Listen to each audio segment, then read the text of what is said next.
सांगलीच्या पलूसमध्ये आरा fire crunch नवा जागतिक द्राक्ष वाण यशस्वी लागवड करण्यात आली।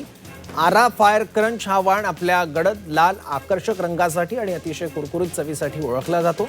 हा वाण प्रामुख्याने कॅलिफोर्नियामध्ये विकसित करण्यात आला। या प्रयोगामुळे परिसरातील शेतकऱ्यांचं लक्ष बागेकडे वेधलं गेलं आहे। बारामतीच्या कृषी विज्ञान केंद्रात गोदावरी तुरीच्या वाणावर एआय तंत्रज्ञानाचा वापर करण्यात आला। त्यामुळे एका झाडाला 2700हून अधिक शेंगा लागल्यात। यातून सरासरी एकरी 18 ते 22 क्विंटल पर्यंत उत्पादन मिळत आहे।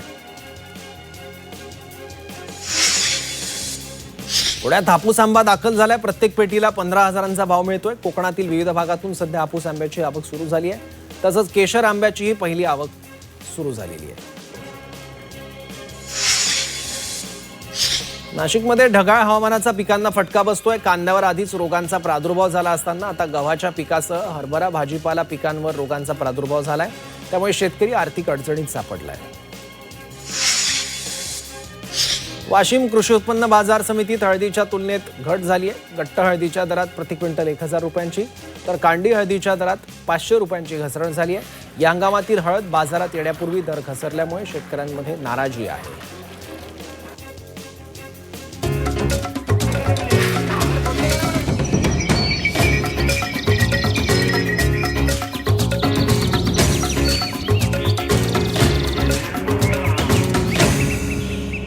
पीक पाणी पॉवर्ड बाय ऊस पिकाच्या भरघोस वाढीसाठी नेचर केअर फर्टिलायझर्सचे खत ग्रीन हार्वेस्ट।